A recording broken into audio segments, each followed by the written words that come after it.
Ny mety tetry ny andro eny an-dranomasina ny zoma voalohan'ny volana septambra amin'ny enora maraina hatramin'ny sabotsy faharoa ny volana septambra 3 amin'ny enora maraina. Tsy misy aloha ny filazana fampitandremana mahakasika ny hamafin'ny rivotra sy ny alin-drano. Ho amorontsiraka Atsinanana, tanjona Bobaomby hatrany amin'ny tanjona Angotsy, Anorana Miatoato.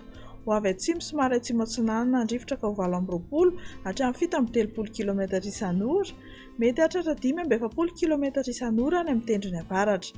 Anonjabe na aherin-dranomasina ary ny ahavon'ny onja 2 hatramin'ny 2.9 metatra, isy ny alin-drano avy any atsimo Atsinanana. Tanjona Angotsy hatrany Mahanoro, Anorana tandrifin-drano Mahalana. Ho avy atsimo ny rivotra amin'ny Naraina ka ho 9 hatramin'ny 9 km isan'ora. Ho avy atsimo Atsinanana kosa ny tolakandro ka ho 7 km isan'ora. Anonjabe ny ranomasina, ny ahavon'ny onja 2.5 metatra. Mahanoro hatrany Taolagnaro, Anorana tandrifin-drano Vitsy indraindray. Ho avy avaratra Atsinanana avaratra ny rivotra ka ho 9 hatramin'ny 20 km isan'ora, hatratra 7 km isan'ora ny atsimo farafangana ny maraina. Anonjabe ny ranomasina ary ny ahavon'ny onja 2.5 metatra.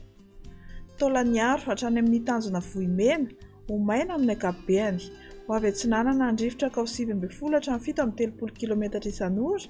Ho avy andrefana amin'ny fiafarahany fempotoana ka ho 7 km isan'ora. Anonjabe ny ranomasina ary ny ahavon'ny onja 2 metatra. Ho amorontsiraka andrefana, tanjona Vohimena hatrany amin'ny tanjona Kabo dia hibalika ny masoandro.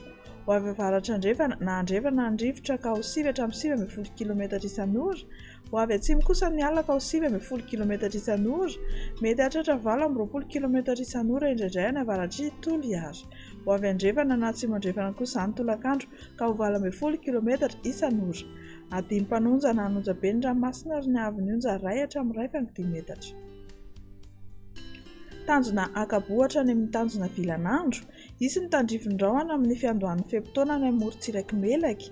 Ho avy Atsinanana na avaratra Atsinanana ny rivotra ny maraina ka ho 7 hatramin'ny 9 km isan'ora. Ho avy avaratra andrefana na andrefana kosa ny tolakandro ka ho 9 km isan'ora ary ho avy atsimo ny alina ka ho 20 km isan'ora. Adimy mpanonja ny ranomasina ary ny ahavon'ny onja dia manodidina ny 1 metatra. Tanjona Vilanandro hatrany Analalava dia andrahona amin'ny Sitokotoko. Ho avy atsimo Atsinanana ny rivotra ny maraina ka ho 9 hatramin'ny 7 km isan'ora, hatratra 5 km isan'ora any amin'ny tapany avaratra. Ho avy andrefana na avaratra andrefana kosa ny tolakandro ka ho 9 km isan'ora. Adimy mpanonja ny ranomasina ary ny ahavon'ny onja 4.7 hatramin'ny 1 metatra. Analalava hatrany amin'ny tanjona Bobaomby, Anorana tandrifin-drano Mahalana manakaiky ny Nosy ny maraina be. Ho avy atsimo Atsinanana ny rivotra ny maraina ka ho 9 hatramin'ny 20 km isan'ora, hatratra 7 km isan'ora, hatramin'ny 5 km isan'ora kosa any avaratra Ambilobe. Ho avy andrefana na atsimo andrefana izany ny amorontsiraka rehetra amin'ny tolakandro ka ho 9 hatramin'ny 20 km isan'ora. Adimy mpanonja ny ranomasina ary ny ahavon'ny onja 4.5 hatramin'ny 1 metatra.